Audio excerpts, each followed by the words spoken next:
Trusted gold buyers మీరు తాకట్టు పెట్టిన బంగారాన్ని విడిపించి ఈ రోజు ఉన్న మార్కెట్ ధరకు కొనబడను.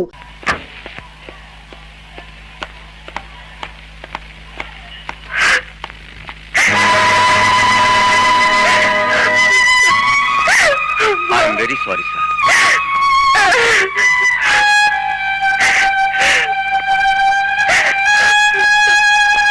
చిన్నతనంలో జీవితంతో ఒంటరిగా పోరాడుతున్నప్పుడు మీరెంతో సాయపడ్డారు.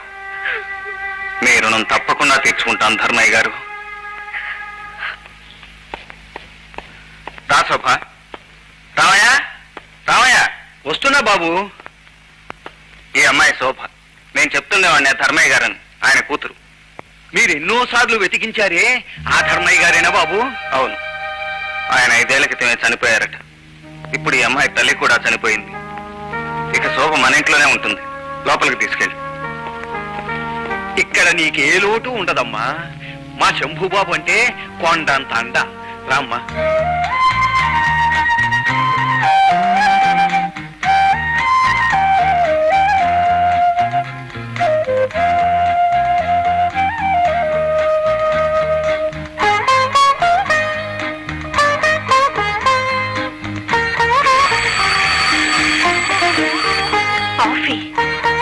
నువ్వు తీసుకొచ్చావే? పని వాళ్ళు ఏమయ్యారు? ఏ మీ పని నేను చేయకూడదా? చేయకూడదని కాదు, అనవసరంగా నీకెందుకు ఈ శ్రమ? ఇష్టమైన శ్రమ కష్టం అనిపించదు.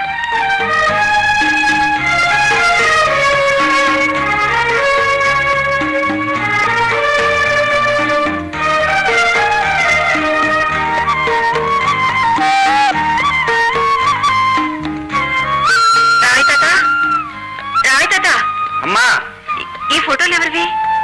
బాబు గారి చెల్లెలు, తమ్ముడు.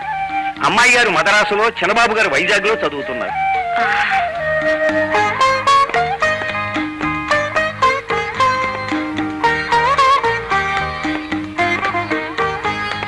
శోభా, ఏమిటి నువ్వు ఇక్కడున్నావు? రామయ్య ఏమయ్యాడు? పెద్దతనం కదా అని నేనే వెళ్ళిపోమన్నాను. అయినా నా కోసం నువ్వు వెయిట్ చేయడం ఎందుకు? నేను ఏ టైం కోసం నాకే తెలియదు. అవునవును, ఏ అర్ధరాత్రి వచ్చి నిద్రపోయే వాళ్ళు లేపడం ఎందుకని అన్నం తినకుండా ఆకలితో అలాగే పడుకుంటారటగా. నా సంగతి సరే, అలవాటైపోయింది. కానీ నువ్వు వేళకు ఫోన్ చేసి ఆరోగ్యం చెడిపోదు. నా ఆరోగ్యం బాగుండాలి అంటే నేను వేళకు ఫోన్ చేయాలి అంటే మీరు వేళకి ఇంటికి రావాలి. సరే సరే. చూడండి నా తడాక. ఏం చేస్తావు? రెండో చంపిస్తావా? నో, నేను రాణి కాబోయే భర్తనని వాళ్ళ నాన్న ఉత్తరం రాయించాను. ఇవాళ మీ ఇద్దరం కలిసి సినిమాకి వెళ్తున్నాం, చూసుకోండి. వదరా, టికెట్ కూడా ఖాయము చేసుకుని మరీ నువ్వు వచ్చినాడు. అయితే ఇక్కట్లు తప్పవు. ఇంకా ఆలస్యం ఎందుకు? అదిగో రాణి వస్తుంది, పద. రాణి, ఇవాళ నీకు ఆనందం అనుభవం అయితే చూపిస్తాను. ఎక్కడ? నీ మొహంలోనా? కాదు, సినిమా హాల్. ఇగో నీ కోసం టికెట్లు కూడా రిజర్వ్ చేయించుకొచ్చాను. Best picture, full of sake. ఇంకెవ్వరిని పిలవట్లేదు. Yes. Thank you.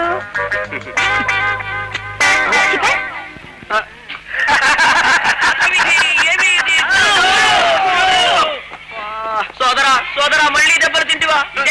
శంకరా, ఇదే మా రాజా అయితే ఇలా చిటికేశాడంటే సినిమా హాల్కి వచ్చిందనమాట. ఎంగురు అంతేకాదురా, సినిమా టికెట్ కు డబ్బులు, ఇంటర్వెల్లో కూల్ డ్రింక్ డబ్బులు కూడా ఆ అమ్మాయి దగ్గరే వసూలు చేస్తాను రా డింపక. ఏమిటి? డబ్బులు రాణి దగ్గర వసూలు చేస్తావా? అది నీ వల్ల కాదు. నెవా చూడరా, చేసి చూపిస్తాను. హలో మిస్, ఆ మధ్య మనందరి ఆరోగ్యాలు బాగుండాలని అమ్మవారికి పూజ చేయించాను కదా. అవును, గుర్తుంది. ఇప్పుడు పరీక్షలు దగ్గర పడుతున్నాయి కదా, మనందరం ఫస్ట్ క్లాస్ లో పాస్ అవ్వాలని అమ్మవారికి ఆకు పూజ, అభిషేకం చేయించాలనుకున్నాను. చందాలు వసూలు చేస్తున్నాను. మీరు కూడా 10 ఇస్తే. 10 ధర్మండి, 100 ఇస్తాను. మా ఫ్రెండ్స్ అందరి తరఫున ఘనంగా చేయించండి. మా ఫ్రెండ్స్ పేరు తెలుసు కదండి? ఓ, గుర్తుంది. Thank you. చూడండి, ఒక్క విషయం చెప్తా మర్చిపోయాను. ఎవరి పూజ వాళ్ళు చేయిస్తేనే ఫస్ట్ క్లాస్ గ్యారంటీ. అసలు అమ్మవారు తానే స్వయంగా వచ్చి మన బదులు పరీక్ష రాసేస్తుందటండి. సాయంత్రం మీరు ఒకసారి గుడికి వస్తే. వస్తానండి, నాకు భక్తి ఉంది. కానీ మా హాస్టల్లో ఆదిశక్తి లాంటి ఒక వార్డెన్ ఉంది. యుక్తిగా నేను తీసుకువెళ్తాను, మీకు అభ్యంతరం లేకపోతే. నాకే అభ్యంతరం లేదు. అయితే ఇంకే ఓకే. రాజాకి జై. రాజా రాజావి కాదు, ప్రేమరాజా, కింగ్ ఆఫ్ లో. కానీ సినిమా టికెట్లకు 100 రూపాయలు ఎందుకు సమర్పించుకుంది సోదరా? వారానికి ఒక్క సినిమా చూపెట్టమని. నాన్సెన్స్, నేను నమ్మను. అది వీడితో సినిమాకి వచ్చినప్పుడు సంగతి కదా. నమ్మకపోతే సాయంత్రం హాస్టల్ బయట నుంచుని గుడ్లు అప్పగించి చూడు. చూస్తాగా, చూసాలేపా.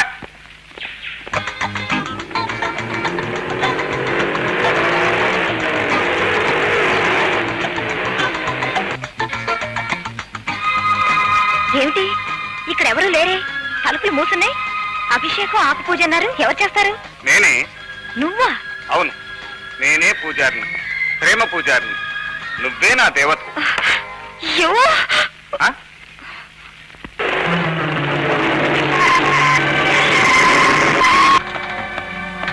నా కాబోయే పిల్ల నువ్వు తీసుకెళ్తావా? రావే.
కాలు వేలే కాదు, మరోసారి మా జోలికి వచ్చావంటే నీ కీలు కీలు ఇచ్చేస్తాను. జాగ్రత్త.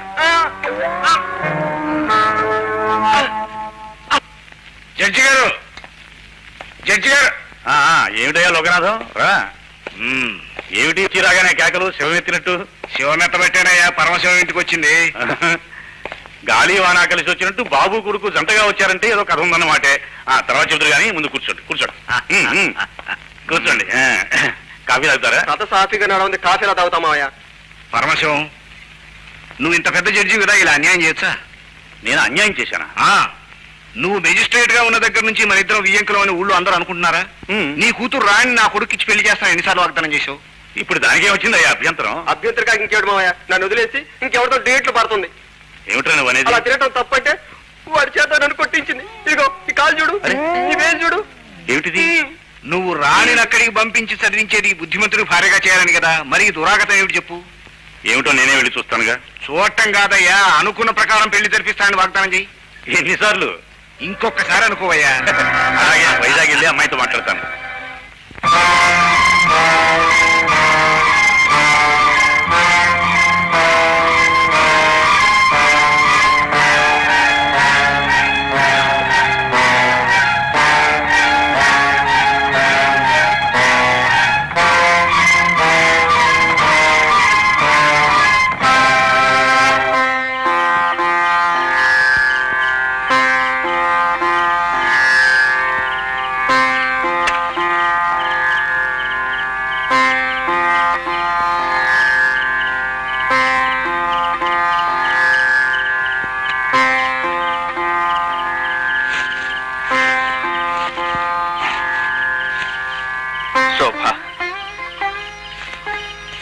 నువ్వెక్కడికెందుకు వచ్చావు?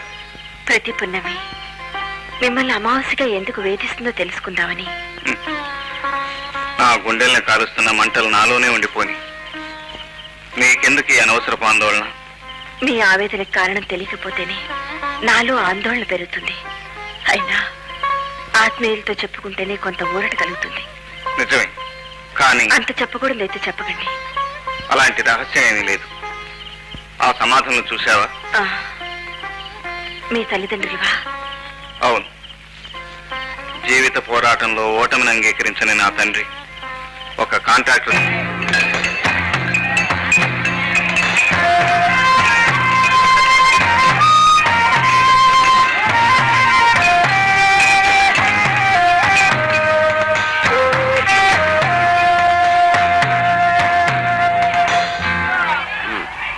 సుబ్బయ్య,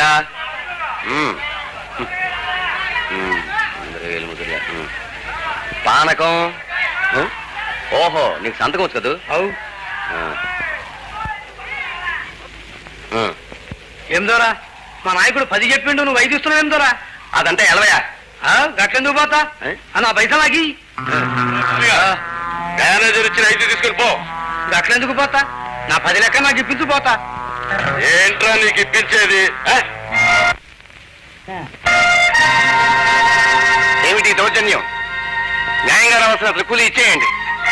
అడిగినంత చేతిలో పెట్టడానికి మేము ఇక్కడ రాసులు పోసు కూర్చోలేదు. అయినా ఇంతకు ముందు ఇచ్చినట్టు తీసుకునే వాళ్ళు ఇప్పుడే వచ్చింది రోగం. మాకంటూ ఒక యూనియన్ లేదు కాబట్టి ఇన్నాళ్ళు మీ దోపిడీ సాగింది. ఇప్పుడు మేము యూనియన్ పెట్టుకున్నాం. కనీస వేతనాల చట్ట ప్రకారం కూలీ ఇచ్చి తీరాల్సిందే. ఆ చట్టాన్ని అతిక్రమించి ఈ అమాయక ప్రజల నోటి దగ్గర కూటిని కూలగొట్టడం ఇక సాగనివ్వం. ఏమిటో నక్సలట్లా బెదిరిస్తున్నావు? కష్టానికి ప్రతిఫలం అడిగితే నక్సలైట, శ్రమజీవుల నెత్తురు దోచుకోవదంటే విప్లవకారుడా? పిచ్చి పిచ్చి ఆరోపణలు కట్టిపెట్టండి. యూనియన్ లీడర్ గా చెప్తున్నాను, మర్యాదగా ఇచ్చేయండి లోకయ్య గారు. ఇవ్వకపోతే స్ట్రైక్. రేపంచి పనిలోకి రాం. రే బాలి, తీసుకున్న డబ్బు వాళ్ళు మానుకోట్రా. పదండి రా, పోదాం, పదండి. గంగారాం అయ్యా. ఎవడ్రా వీడు? వారం రోజుల క్రితమే పనిలో చేరాడు. అలాగా. కళ్ళ మాట వినకు, కళ్ళ మాట వినకు, గర్వమంత విడువు. గర్వమంతా విడువు. ఇదిగో, ఏ పూటకు ఆ పూట కూలి చేసుకుంటే గానీ మనకు పొట్ట గడవదు. పని మానేస్తే మనకెట్టా జరుగుద్ది? జరిగినా జరగకపోయినా ఈ హత్తాలు సాగించాల్సిందే. లేకపోతే ఆ కంట్రాక్టర్ లోకయ్య దారికి రాడు. దారికే వస్తాడో కొత్త కూలీలను తీసుకొచ్చి మన నోటు మట్టే కొడతాడు. ఇతర కూలీలతో నేను మాట్లాడాను. ఒకవేళ తెలియక ఎవరైనా వస్తే పనిలోకి దిగనివ్వం. ఒక్క మాట గుర్తుంచుకో లక్ష్మి, పోరాటం లేకుండా ఏ హక్కు సాధించలేము. ఏ రంగారావు, ఏమిటి? నిన్ను లోకయ్య గారు రమ్మంటున్నారు. ఎందుకు? అదే మీ యూనియన్ విషయం మాట్లాడడానికే. రాత్రి మాటలేంటి? రాత్రైనా ఇప్పుడు తేల్చకపోతే రేపొద్దున పని ఎలా మొదలవుతుందమ్మా? సరే పదండి.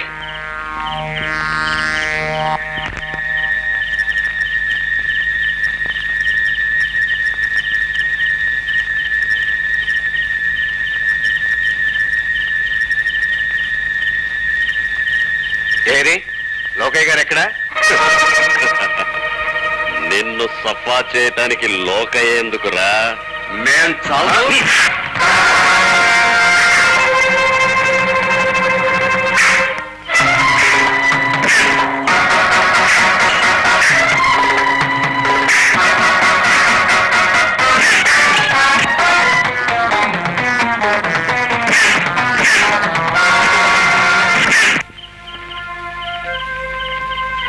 బాబు. ఏంటమ్మా? మీ నాన్న వెళ్ళి చాలాసేపు అయింది, నేను వెళ్ళి చూసొస్తాను. అదమ్మా, నేనే తోడుగా వస్తాను.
తర్వాత ఆ దుర్మార్గుడు అక్కడి నుంచి వెళ్ళిపోయాడు. ఎంత వెతికినా దొరకలేదు. ఎప్పటికైనా ఆ హంతకుని హతమార్చాలి. అప్పుడే నా పగ తీరేది, నా గుండె మంట చల్లారేది. ఆవేశపడకండి, వెళ్దాం పదండి. రండి.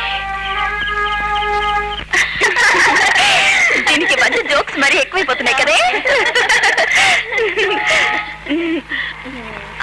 మీరు వెళ్ళండి, నేను వస్తాను. హలో సురేష్. ఎవడు సురేష్, ఎలా ఉన్నావు? ఎలా అడగాలో అర్థం కావట్లేదు. వెంటనే ఫీజు కట్టమని మా కాలేజీ వాళ్ళు ఇప్పటికే 2 సార్లు వార్నింగ్ ఇచ్చారు. భలేవాడి సురేష్, నీకేమైనా ఇబ్బందిగా ఉంటే నన్ను అడగచ్చుగా. ఇదిగో 1000 రూపాయలు జీతం కట్టేసి మిగతాది ఖర్చులు కుంచుకో. ఏమిటో సుధా, ఇలా మాటి మాటికి నేను డబ్బు అడగడం నాకెంతో బాధగా ఉంది. బాధ ఎందుకు? ఒకరి అవసరానికి ఒకరు ఆదుకోపోతే స్నేహానికి అర్థం ఏమిటి? నీదెంత గొప్ప మనసు సుధా. పొగడ్తలు చాలు గానీ తీసుకో. Thank you. Bye. Oh very good. Suresh, నేను ఒక సలహా చెప్తాను, వింటావా? గురువు బోధించడం శిష్యుడు వినకపోవడమునా? చెప్పు గురువర్యా. సుధను నువ్వు పెళ్లి చేసుకోవాలి. Nothing doing. అది ఈ జన్మలో జరగదు. నేను చచ్చినా ఒప్పుకోను. నా మాట విను. సుధా బంగారు పిచ్చుక. ఆ పిచ్చుకను మన పంజరంలో శాశ్వతంగా బంధించాలి. అమ్మో, నువ్వు దూరం అయిపోతే ఈ సురేష్ ప్రాణాల సముద్రంలో కలిసిపోవు. మ్మ్హ్. మనం ఇంకా దగ్గరవుతాం. డబ్బుతో సాగే మన విలాసాలకి ఆ కోటీశ్వరుడి చెల్లెలే ఖజానా. అంటే బంగారు బాతేమో ఆ సుధ, శృంగార వంశేమో ఈ కామిని, అంతేనా? అంతే శిష్య, అంతే. సొమ్మక్కడ సోకిక్కడ. ఓ సరే గురు. శిష్య,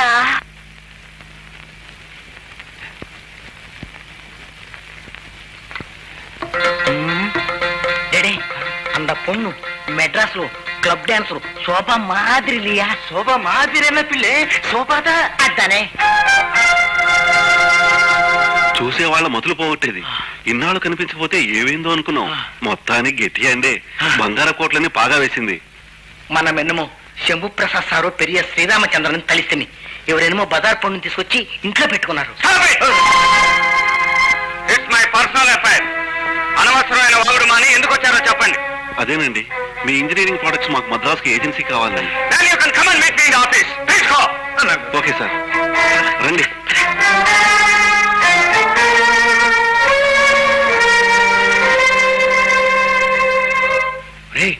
శోభమా క్లబ్ లో ఆడే పిల్లట పోయిపోయి అయ్యగారు నిలబడుకుందిరా.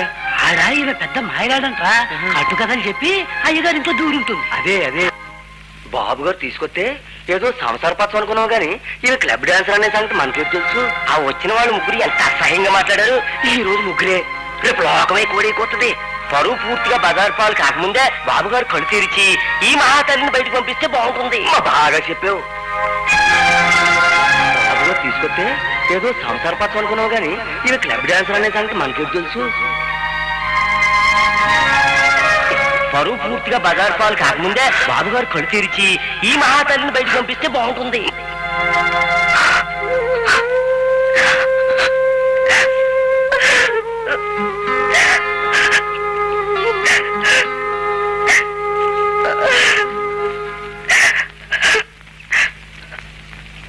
బాబు గారు ఏమిటి రామయ్య? కొంప మునిగింది బాబు. శోభమ్మ కనపడడం లేదు బాబు. కనపడడం లేదా? ఇల్లంతా వెతికారా బాబు? ఇల్లంతా వెతికాం బాబు. ఏమైతుందబ్బా? బాబు గారు, శోభమ్మ గారికి ఎదురు ఈ కాగితం దొరికింది.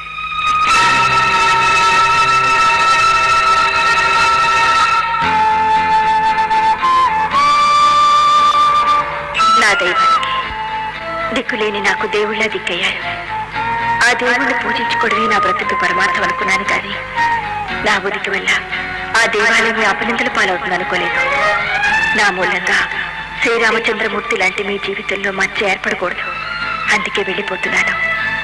ఈ జన్మలో కాకపోయినా వచ్చే జన్మలోనైనా నా ఆరాధన ఫలించాలని ఆశీర్వదించండి. మీ శోభ.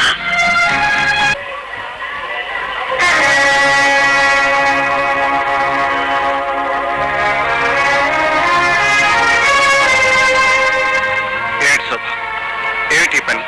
ఎందుకింత తొందరపడ్డావు? నువ్వు నా జీవితానికి మచ్చవు కావు. నా మనసుకు నచ్చిన మాణిక్యాన్ని. ఆ మణి వెలుగులో మన తనువులు పునీతం కావాలి. ఈ జన్మలోనే మన ప్రేమ సార్థకం కావాలి.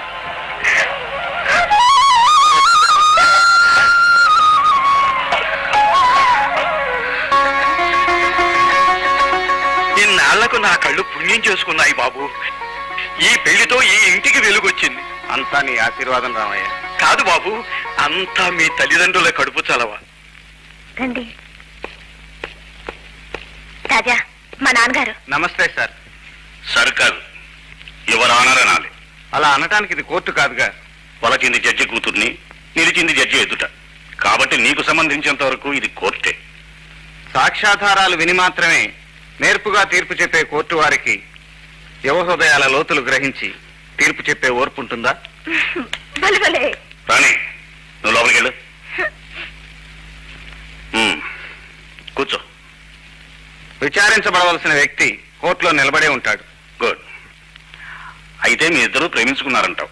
ఆ విషయం రాణి వాళ్ళు తెలుసుకునే నన్ను రప్పించారనుకుంటాను. That's right. ఇంతకీ రాణిని పెళ్లి చేసుకోవడానికి నీకున్న అర్హతలేమిటి?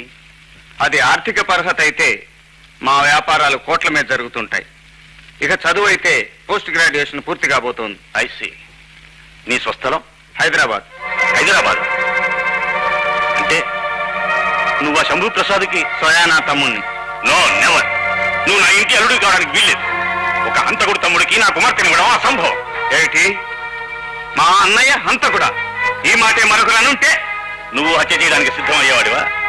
నాకు తెలుసు మిస్టర్ రాజా, నువ్వు ఆ అన్నకి తగ్గ తమ్ముడివి అయి ఉంటావు. నీ అన్న జగ్గు దాదాని పబ్లిక్ గా మార్కెట్ లో హత్య చేశాడు. అది హత్య కాదు. ఆ జగ్గు ఆత్మహత్య చేసుకున్నాడు. కాదు, శవానికి ఉరిపోసి ఆత్మహత్యగా నిరూపించాడు నీ అన్న. జనాన్ని అదిరించి బెదిరించి సాక్ష్యాలు లేకుండా చేసి శిక్ష నుంచి తప్పించుకున్నాడు. జగ్గు దాదా స్థానంలో తానొక పెద్ద దాదాగా మారి సంపాదించిన డబ్బే కోటీశ్వరుడు అవడానికి పెట్టుబడి. అబద్ధం. మా పెళ్లి ఇష్టం లేక తప్పించుకోవడానికి మీరు వేస్తున్న అభాండం. అభాండం కాదు, నీ అన్న పాపభాండం. మ్యాజిస్ట్రేట్ గా అప్పుడు ఆ కేసు విచారించింది నేనే. అందుకే నీ ఊరు పేరు తెలియగానే నీ పోలికలను బట్టి నువ్వు తప్పకుండా శంభు ప్రసాద్ తాలూకా అయి ఉంటావు అనుకున్నాను. Now you can get out. వెళ్తాను. కానీ మీ ఆరోపణ అబద్ధం అని తేలితే ఫలితం దారుణంగా ఉంటుంది. గుర్తుంచుకోండి. Forget him. అతని మీద భ్రమ పెంచుకోకముందే అతని కుటుంబ చరిత్ర నువ్వు తెలుసుకుని ఉండాల్సింది. కమాన్, గో ఇన్సైడ్. పో, లోపలికి వెళ్ళు. రామయ్య, రామయ్య, చిన్నబాబు, రా బాబు. నీ స్వాగతాలు నాకు అనవసరం. నీ యజమాని పిలువు. నిజమేటో తేలిపోవాలి. తమ్ముడు, ఏమిటి ఏదో తేలిపోవాలంటున్నావు? నీ గత చరిత్ర, ఆ గతం మీదే నా భవిష్యత్తు ఆధారపడి ఉంది. చెప్పు, ఆ జగ్గు దాదాని నువ్వు చంపావా, వాడే ఆత్మహత్య చేసుకున్నాడా? ఇప్పుడు ఎందుకు ఈ ప్రశ్న? ప్రశ్నకు ప్రశ్న సమాధానం కాదు. జగ్గుని నేను కావాలని చంపలేదు. వాడే కయ్యానికి కాలు దువ్వి నా చేతిలో చచ్చాడు. అంటే నువ్వు హంతకుడివి. దాదా అవటం కోసం జగ్గును చంపావన్నమాట. అబద్ధం. ఏదబద్ధం? నువ్వు దాదా అవటమా, కిరాయి డబ్బుల కోసం అడ్డమైన పనులు చేయటమా, ఆ దుష్టార్జితంతో మమ్మల్ని పోషించటమా? ఏదబద్ధం? ఆ పాపపు డబ్బుతో లక్ష్మీరంగా మిల్లులు, కంపెనీలు స్థాపించి అమ్మా నాన్న పేర్లు కూడా అపవిత్రం చేశావు. రాజా, నువ్వు మనిషివి కాదు, రాక్షసుడివి. పచ్చి నెత్తులు తాగే కథాయివాడివి. చిన్నబాబు, ఏం మాట్లాడి? ఎందరి కన్నీళ్ళు తుడిచే ఈ కరుణామయుడు రాక్షసుడా? తల్లి తండ్రి తానే అయ్యి నిన్ను పెంచినందుకు నువ్వు ఇచ్చే దూరం ఇదా? ఏమిటా విశ్వాసం లేని మాటలు? నోర్మై, నువ్వెవడురా మధ్య? యజమాని కోసం మరిగే కుక్కవి. ఏం కూర్చోరా? రామయ్య ఇంటికి పెద్ద దిక్కురా. నిన్ను ఆవేశపడకండి.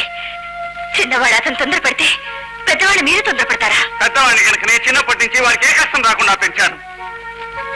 నేను గంజి నీళ్లు తాగి వాడికి గోరుముద్దలు తినిపించాను. నేను మూటలు మూసి వాడిని బడికి పంపించాను. నేనేమైపోయినా పర్వాలేదు, నా తమ్ముడు గొప్పవాడు కావాలనుకున్నాను. అదే నా దురదృష్టం. నీ తమ్ముడినైన ఒక్క కారణంగా నా ప్రేమ భగ్నమైంది. ఒక అంతకుడు తమ్ముడికి తన కుమార్తెనివ్వనని ఆ జడ్జి పరమశివం పరాభవిస్తే నోరు మూసుకుని పడి ఉండవలసి వచ్చింది. జడ్జి పరమశివమా? నీ ప్రేమను ఎలా కాదంటాడో చూస్తాను. నువ్వేం చూడనక్కర్లేదు. ఇక నీ నీడ కూడా నా మీద పడకూడదు. ఈ క్షణం నుంచి నీకు నాకు ఎలాంటి సంబంధమో అనుబంధమో లేదు.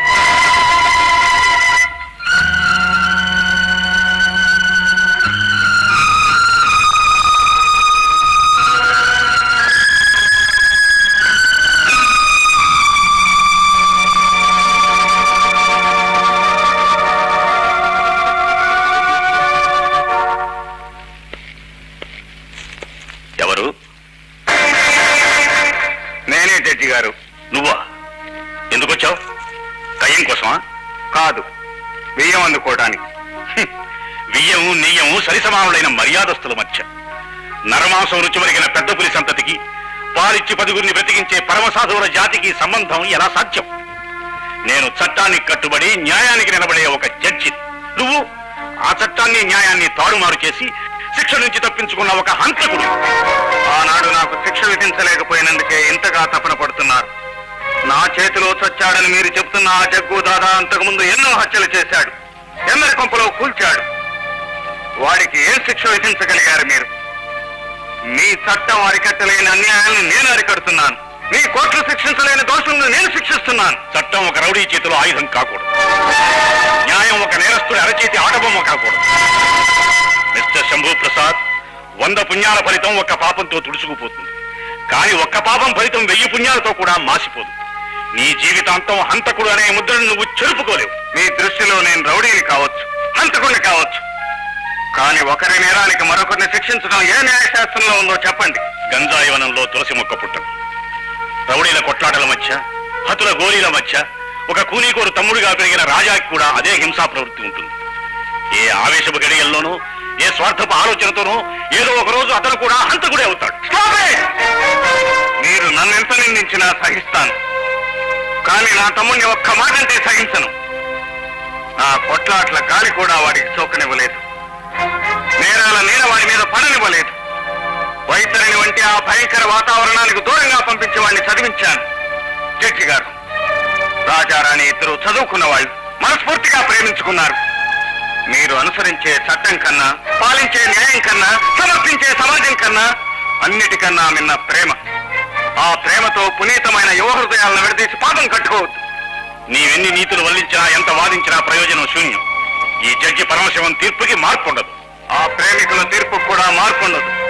మీరు ఎంత కాదనుకున్నా వాళ్ళ వివాహం జరిగి తీరుతుంది.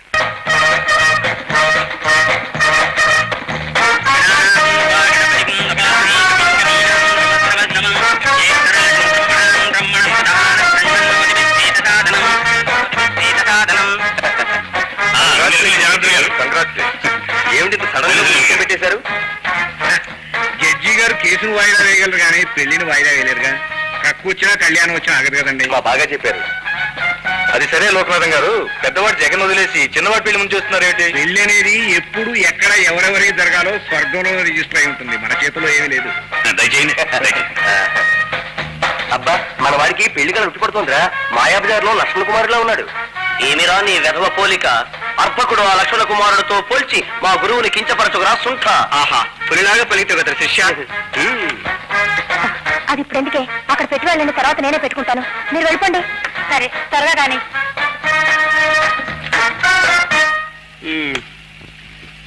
అయ్యా, 9 అన్నారు, 10 అయింది, 11 అయింది. అసలు ఆ పెళ్లి కూతురు వస్తుందంటారా?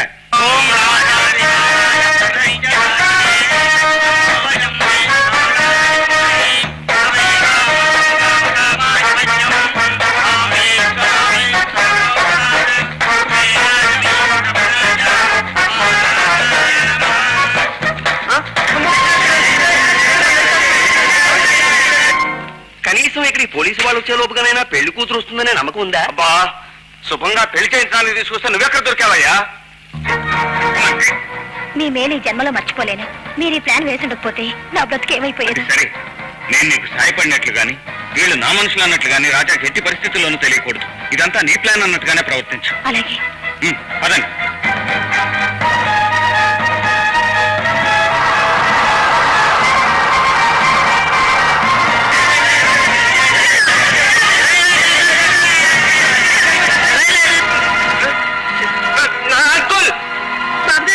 కనిపించలేదండి. కనిపించడం లేదు. అవునండి. ఇల్లంతా వెతికావా? వెతికానండి. రాజా, ఏమిటా నీ ఇంత ఆలస్యం? ఎవరు వీళ్ళంతా? వీళ్ళే. నేను తప్పించుకోవడానికి సాయపడింది. అలాగా, త్వరగా రా, ముహూర్తానికి టైం అవుతుంది. అంతా వెతికాం, ఎక్కడ కనిపించలేదు. ఎంతకు తెగించింది?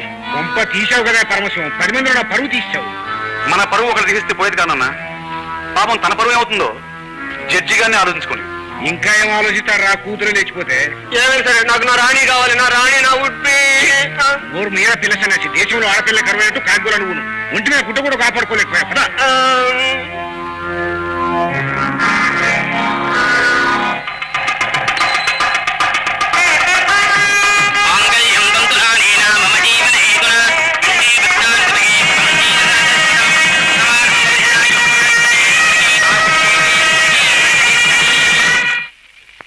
కే ఇండస్ట్రీస్ లో రాజా గారు ఉద్యోగం కోసం అప్లై చేశారని తెలిసింది సార్. Is it? ఆ కంపెనీ మన కాంట్రాక్ట్ లోనే ఉంది. మేనేజింగ్ డైరెక్టర్ తో మాట్లాడి రాజా పర్సనల్ ఆఫీసర్ గా అపాయింట్ అయ్యాడు. అలాగే సార్. బై తన మెరిట్ వల్లే ఆ ఉద్యోగం వచ్చినట్టు రాజా అనుకోవాలి. మన రికమెండేషన్ ఉన్నట్టు వాటికి తెలియకూడదు. అలాగే సార్.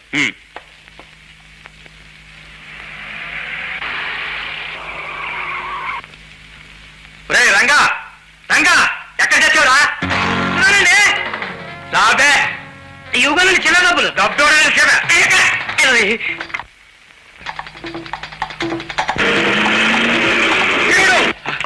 సార్ ఆ లారీ డ్రైవర్ని ఎలాగైనా సరే పట్టుకురావాలి.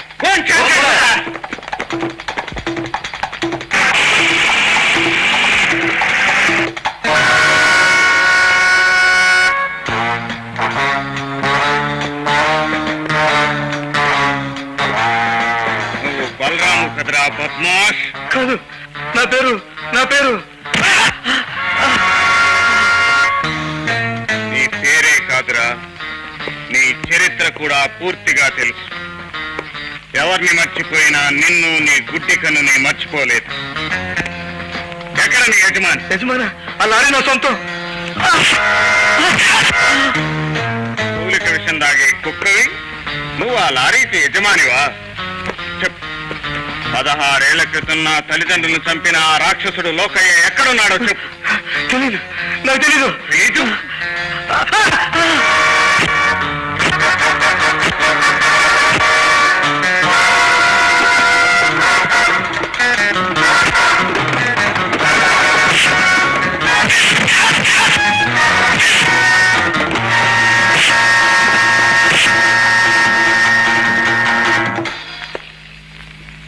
స్పృహ తప్పిపోయాడు.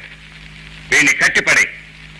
వీడి చేత నిజం కక్కించేంత వరకు ప్రాణాలు తీయకూడదు. గుర్తుంచుకో. Okay boss. ఇంతకీ బలరామును పట్టుకున్నది ఎవరు? ఎవరూ తెలియదు బాబు. మా గురువుని అక్కడ చీకటి కొట్లో కట్టిపడేశారు. లోకయ్య ఎవరు, అతను ఆచూకీ చెప్పే వరకు నేను వదలను. చెప్పరా?